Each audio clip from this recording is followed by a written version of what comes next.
I don't remember the crash. That's the first thing I tell people when they ask. There was rain, the screech of tires, and then nothing. Just darkness folding over me like a heavy blanket. I woke up 3 days later to a room so quiet I could hear the clock on the wall counting seconds I'd never get back. My parents were there, faces drawn with worry, but he wasn't. My husband, the man who promised to love me in sickness and in health, was nowhere to be seen. I didn't understand then.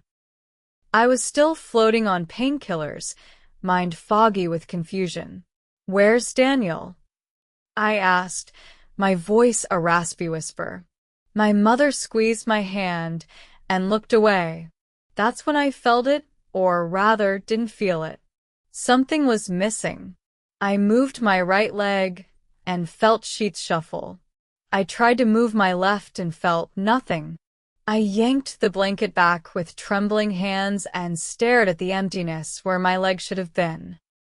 The room started spinning as nurses rushed in, voices urgent but distant. Through my screams, I didn't hear my mother say the words that would define everything that came after. "He can't handle this, Maya. He's gone." The first month was a blur of pain, pills, and pathetic crying.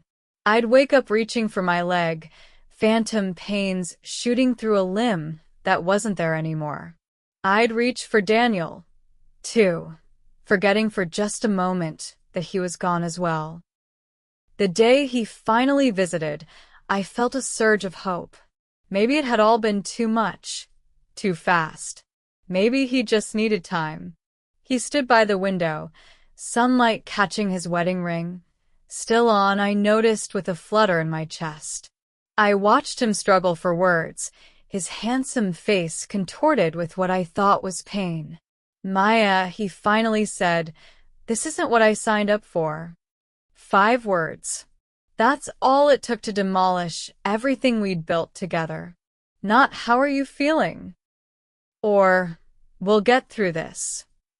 Just a rejection so complete it made the loss of my leg seem secondary. When I tried to speak, he cut me off. "I need someone whole," he said, and those words burned into my soul. I watched him walk out, his steps sure and steady, something I might never experience again, and realized he'd already moved on while I was still unconscious in a hospital bed. Coming home to our empty apartment was worse than any physical therapy session. His clothes were gone, leaving half-empty closets that matched my half-empty heart. Photos remained on the walls, cruel reminders of hiking trips, beach vacations, dancing at our wedding. All the things I thought we'd do again someday. All the things I now had to learn to do differently alone. Our friends called less and less. "They're his friends too," one explained awkwardly. "It's complicated." It wasn't. They had chosen sides, and the broken woman wasn't the easy choice. My parents tried. God, they tried so hard, but they couldn't understand the twin losses crushing me. "You're still you," my dad would say. But was I? Without my leg, without my husband, without the future I'd planned, who exactly was I? Each night, I'd lie awake staring at the ceiling, wondering if Daniel was doing the same wherever he was, or if he was already sleeping peacefully beside someone new. Someone whole, as he put it. The thought made me physically ill. 3 months after coming home, scrolling mindlessly through social media, I got my answer. There he was, tanned and smiling on a beach with a blonde woman I'd never seen before. His caption, "Sometimes life gives you second chances." He had replaced me, and all I could think was, would anyone ever see me as a first choice again? Physical therapy was a special kind of hell. Each session stripped away any dignity I had left. I would sweat, cry, and sometimes vomit from the exertion of simply trying to stand. My therapist, Kendra, never flinched. Grief lives in the body, she told me while helping me balance. You're fighting two battles at once. She was the first person who acknowledged that the abandonment hurt as much as the amputation. One afternoon, after a particularly brutal session where I'd fallen twice, I broke down completely. Why am I even doing this? I sobbed. What's the point? No one will ever see me as beautiful again. No one will want. I couldn't finish. Kendra sat beside me, not offering empty platitudes. Maya, she said quietly, beauty isn't what's been taken from you. It's what you'll find when you stop letting his voice be the one in your head. That night, for the first time since the accident, I uncovered the mirrors in my apartment. I forced myself to look, really look, at my body. The scars were angry and red. The empty space was jarring. But my eyes, they were still mine. Tired, sad, but alive. I touched my face, ran fingers through my hair, and whispered to my reflection, I'm still here. By month 5, I had mastered basic movements with my prosthetic leg. It wasn't graceful, but it was movement. Small victories became my lifeline. Showering alone, cooking without dropping things, making it to the corner store and back. My world had shrunk to these tiny accomplishments while Daniel's seemed to expand exponentially. Through mutual acquaintances, I learned he'd moved in with Sophia, the blonde from the beach photos. She was a yoga instructor, 10 years younger than me, with a body untouched by tragedy. I wanted to hate her, but couldn't summon the energy. Hatred required feeling something, and I had carefully constructed a routine that allowed for minimal feeling. Wake up. Therapy. Work remotely. Sleep. Repeat. My parents worried about my emotional flatness. You need to get angry, my mother insisted over dinner one night. You need to feel something. I pushed food around my plate. What good would anger do? I asked. Will it grow my leg back? Will it undo his betrayal? My father set down his fork. No, he said, but it might help you remember that you deserve better than what happened to you. Their concern was touching but misplaced. I wasn't ready for anger. I was still too busy surviving. 6 months after the accident, I hit rock bottom. I missed a step coming out of the shower, fell hard, and couldn't get up. For 2 hours, I lay on the bathroom floor, naked and sobbing, too ashamed to call for help. The prosthetic had skidded under the sink, out of reach. I stared at it, this foreign object that was supposed to be part of me now, and felt a wave of self-loathing so intense I couldn't breathe. When I finally dragged myself to my phone and called my mom, I made a decision. I would stop fighting. I would accept disability benefits, move in with my parents, and just exist.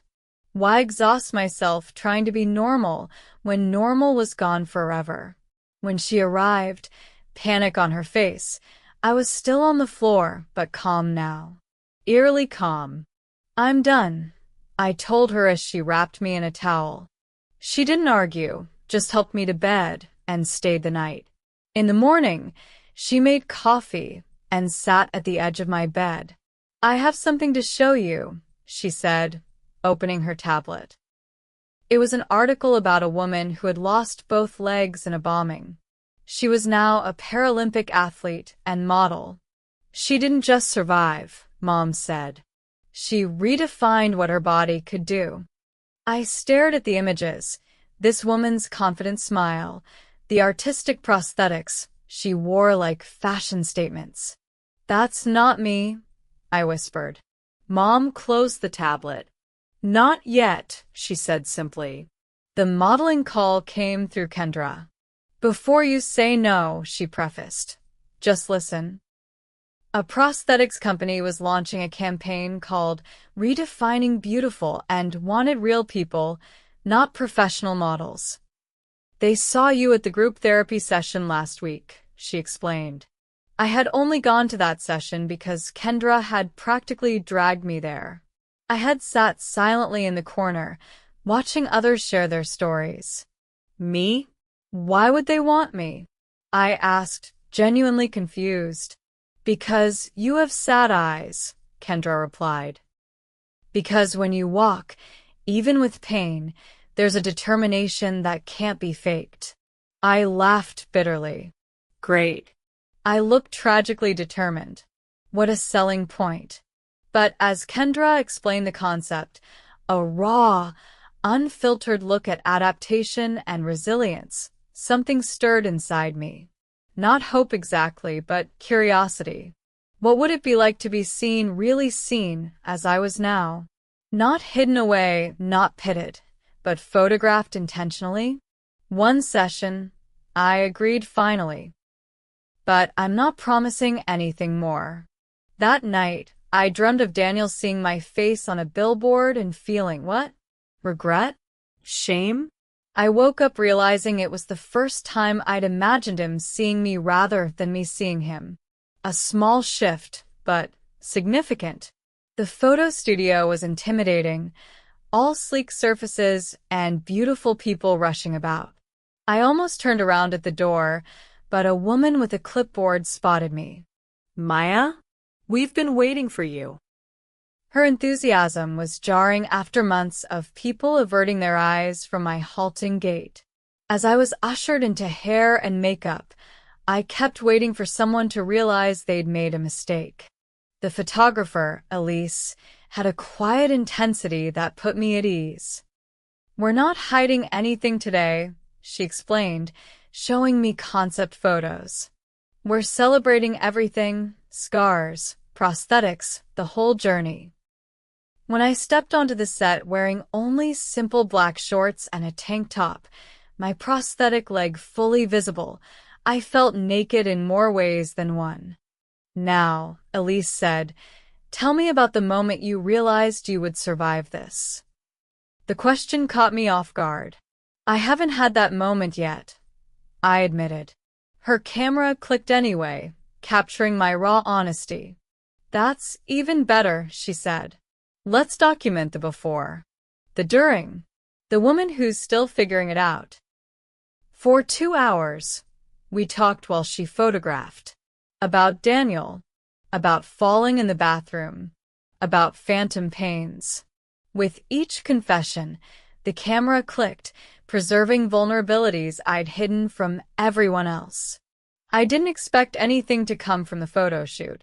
Maybe a small feature in a medical catalog, seen only by people already living this reality. 3 weeks later, Elise called me, voice buzzing with excitement. Maya, you need to come downtown. Right now. I tried to ask questions, but she insisted it was something I needed to see in person. The taxi dropped me at a busy intersection in the heart of the city, where Elise waited, practically bouncing with excitement. Look up, she instructed.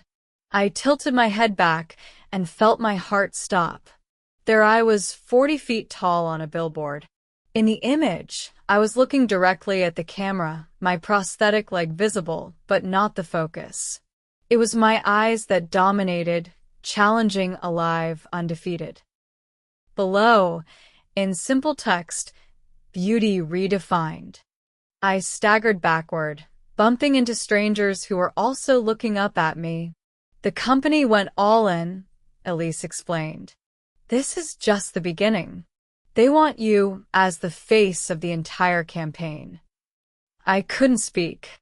For so long, I had been invisible, first to Daniel, then to friends, and finally, by choice, to myself. Now, suddenly, I was larger than life, impossible to ignore. A woman stopped beside us, gazed up at the billboard, then at me. Recognition dawned on her face. It's really you, she said softly. My daughter lost her arm last year. She's 13. Can I take your picture to show her? 10. The campaign exploded. What started as billboards expanded to magazine spreads, social media features, and interview requests. The prosthetics company hadn't just wanted a model, they wanted a spokesperson. Someone real who could talk about the journey. My journey. The first television interview terrified me. I sat in the green room, mentally rehearsing answers to questions I feared, about the accident, about rehabilitation, about Daniel. When the interviewer asked about him on air, "I understand your husband left after your amputation?" I froze momentarily. The studio went quiet.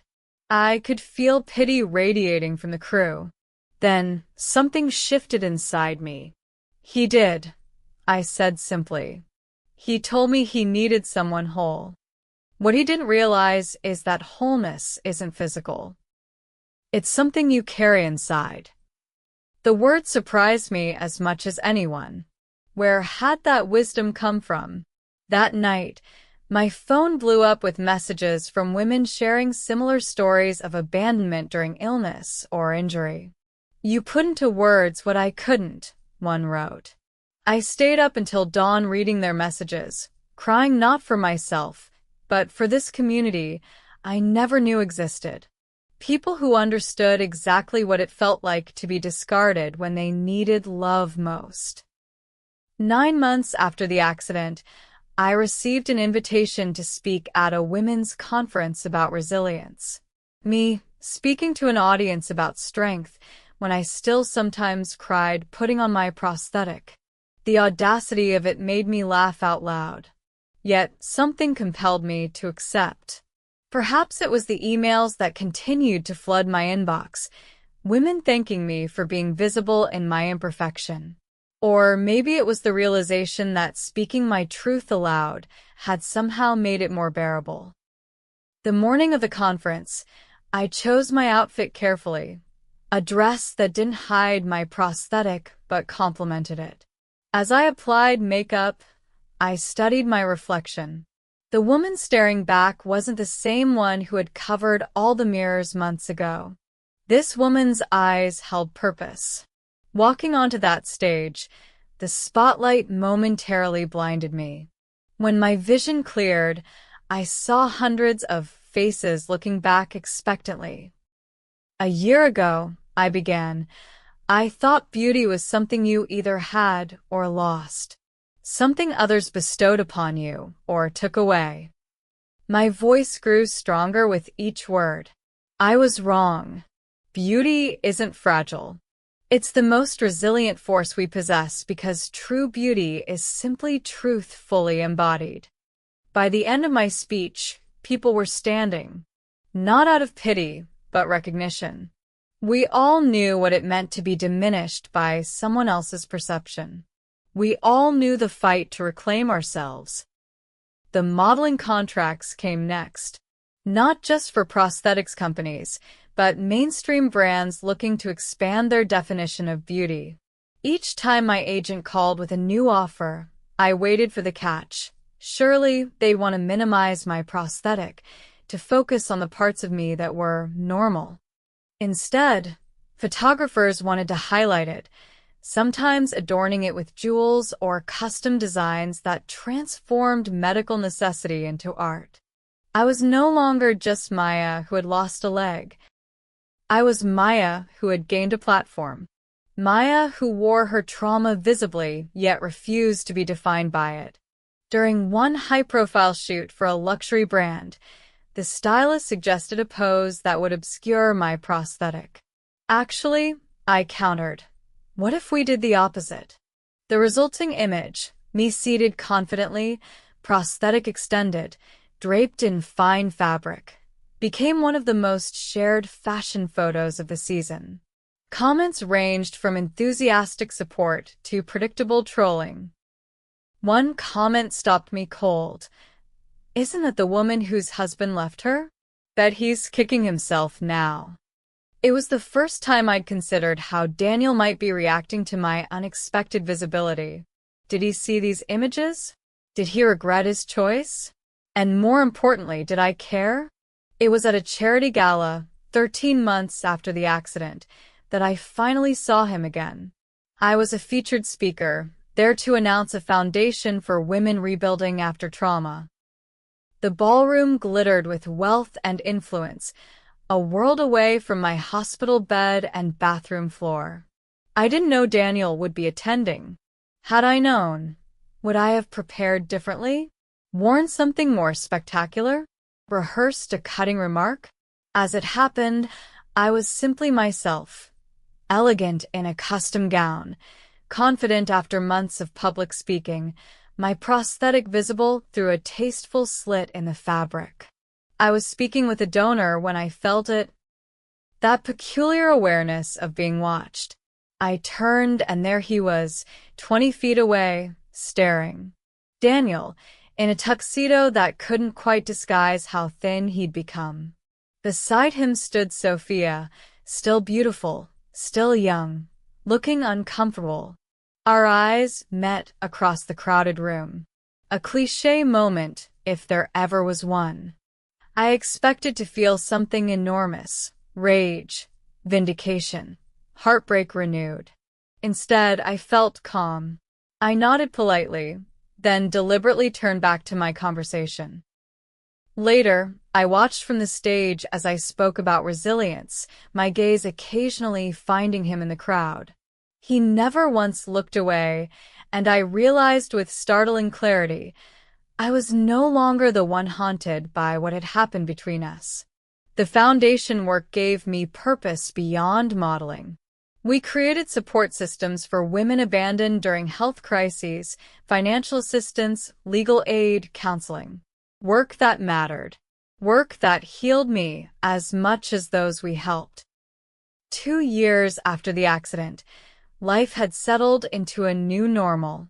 My apartment was on the ground floor now, no treacherous stairs, and filled with plants and art collected during my now frequent travels. I dated occasionally, learning to navigate intimate questions about my prosthetic with grace rather than shame. Some men fetishized it, which was its own kind of objectification. Others seemed to need constant reassurance that they weren't bothered by it. The right one simply accepted it as part of me, neither focus nor footnote. One evening, after a particularly lovely date with an architect named James, I received a text from an unknown number. "It's Daniel. Can we talk?" Just seeing his name made my stomach clench, but not with longing, with something more complicated. Curiosity, perhaps. Closure, maybe. I showed the text to my therapist the next day. "Do you want to talk to him?" she asked. I considered it carefully. "I want to know why he's reaching out now," I admitted. "But I don't need anything from him anymore." She nodded approvingly. "Then meet him from that place of strength." We met at a quiet cafe, neutral territory. Daniel arrived first. I could see him through the window, checking his watch nervously. When I entered, he stood quickly, awkwardly. Age hadn't been kind to him, I noticed. Lines had deepened around his mouth, and gray threaded through his once perfect hair. "Maya," he breathed, as though my name itself was a relief. I sat across from him, arranging my prosthetic comfortably. "Daniel," I replied evenly. "It's been a while." He couldn't quite meet my eyes. "You look incredible. I've seen your campaigns." Of course he had. They were everywhere now. "Thank you," I said simply. The silence stretched between us until he finally blurted, "I made a terrible mistake." I had imagined this moment so many times during those dark months of recovery. In my fantasies, I either collapsed into forgiveness or delivered devastating rejection. The reality was less dramatic. I felt nothing but a distant pity. "Which mistake exactly?" I asked. His expression crumpled. "Leaving you. Thinking I couldn't handle everything."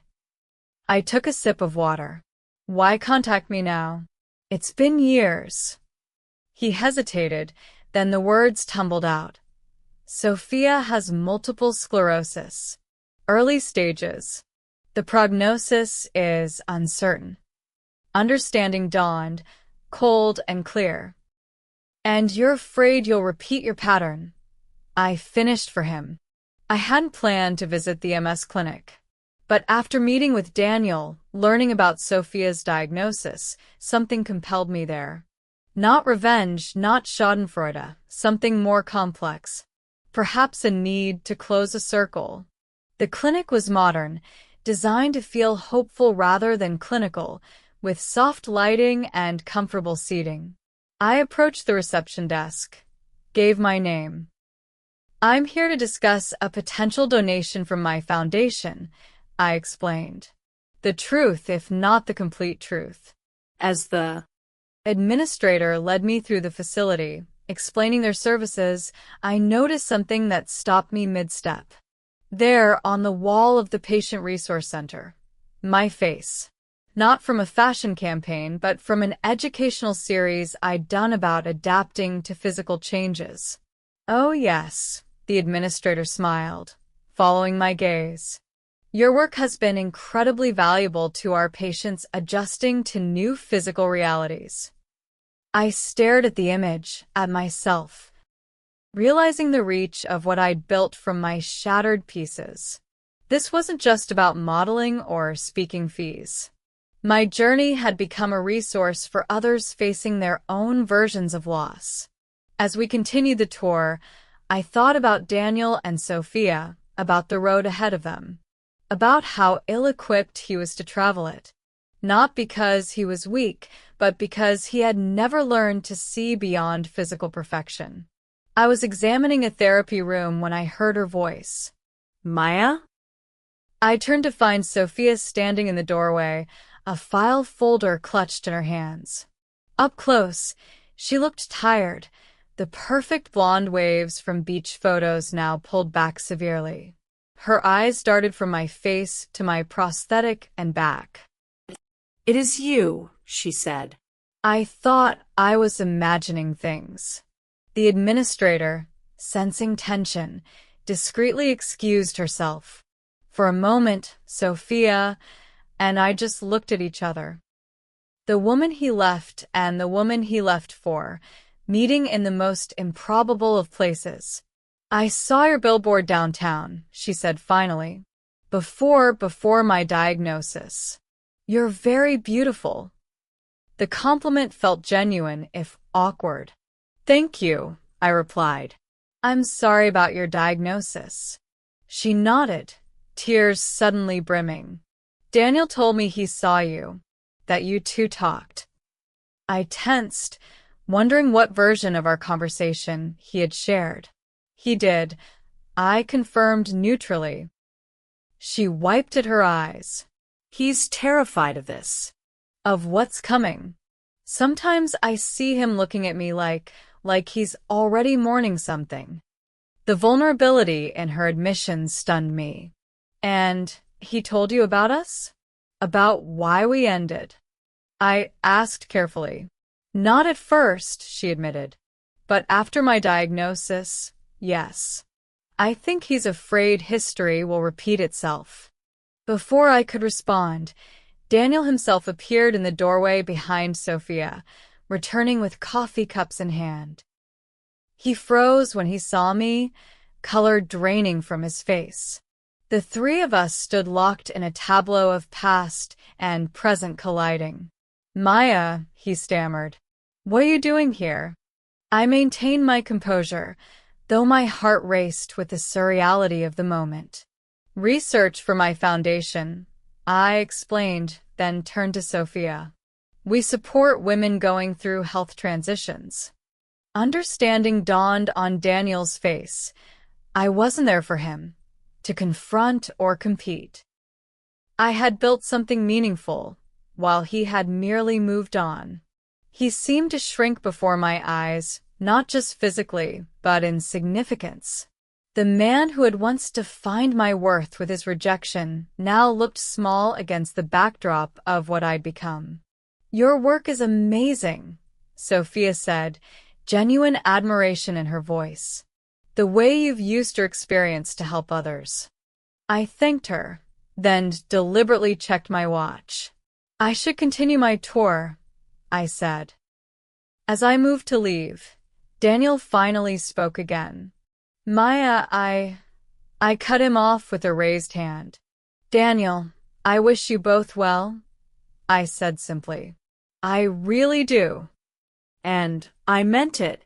Walking away, back straight, stride confident despite the prosthetic, I felt him watching. But this time, his gaze held no power over me. 3 years to the day after the accident, I stood on a different stage, accepting a humanitarian award for the Foundation's work. The audience was filled with faces I recognized. Models I'd worked with, women we'd helped, medical professionals who'd supported our mission. My parents sat in the front row, tears of pride in their eyes. As I approached the microphone, I took a moment to absorb the journey from hospital bed to here. 3 years ago, I woke up thinking my life was over. I had lost a leg. I had lost a husband. I had lost a future I'd carefully planned. The room was silent, attentive. What I didn't realize then was that loss can be a doorway, not just an ending. When someone told me I was no longer whole, I believed them. I made their perception my reality. I paused, thinking of Daniel, of Sophia, of all the people who define themselves through others' eyes. But wholeness was never about my body. It was about my willingness to keep becoming despite what was taken from me. The applause started softly, then swelled. Afterward, at the reception, a young woman approached me, shyly showing her own prosthetic arm. "I started college because of you," she told me. "I figured if you could redefine beauty, I could redefine my capabilities." Her words settled deep in my chest, not as pride, but as confirmation. This was why everything had happened as it did. Not for revenge or vindication, but for this moment of connection with someone who needed to see possibility embodied. These days, my life is full in ways I never imagined. The Foundation has expanded internationally. I split my time between modeling, speaking engagements, and mentoring young women with disabilities entering professional fields. I rarely think about Daniel anymore, though I heard through mutual friends that he and Sophia separated shortly after her diagnosis progressed. Some patterns are too deeply ingrained to break without serious intervention. As for me, I'm seeing someone, a trauma surgeon I met through Foundation work. He looks at my prosthetic with professional interest and at me with something much deeper. Last week, he asked if I'd consider letting him design a custom prosthetic for mountain climbing. "I've always wanted to reach a summit," I told him, touched by his assumption that of course I could, of course I would. That's what love should do, expand your sense of possibility, not diminish it. So much has changed since that quiet hospital room where I first discovered parts of me missing. I've learned that what defines us isn't what we lose, but what we build with what remains. If you're watching this and going through your own version of loss, whether it's physical, emotional, or the death of what you thought your life would be, know this: you aren't damaged goods. You're a masterpiece in progress. The most beautiful art comes from reassembling broken pieces into something new. Like this video if my story resonated with you. Subscribe for more journeys of transformation. Share with someone who needs to hear that their value never diminished, even when someone couldn't see it. And comment below with your own comeback story, because every time we share how we rose, we light the path for someone still finding their way. My story isn't just about proving my ex-husband wrong. It's about proving myself right. About discovering strength I never knew I had until everything else was stripped away. If this story touched your heart, please hit that like button now. It helps more people like you find stories of hope when they need it most. Subscribe to this channel for more powerful comeback stories that remind us all that our darkest moments can lead to our greatest transformations. Share this video with someone who's struggling to see their own worth or facing rejection that makes them question everything. And please, comment below with your own story of rising after a fall. What helped you rebuild? What unexpected beauty did you discover in yourself after loss? Your story could be exactly what someone else needs to hear today. Remember, sometimes the people who walk away are making space for the life you were always meant to have. Your comeback starts now.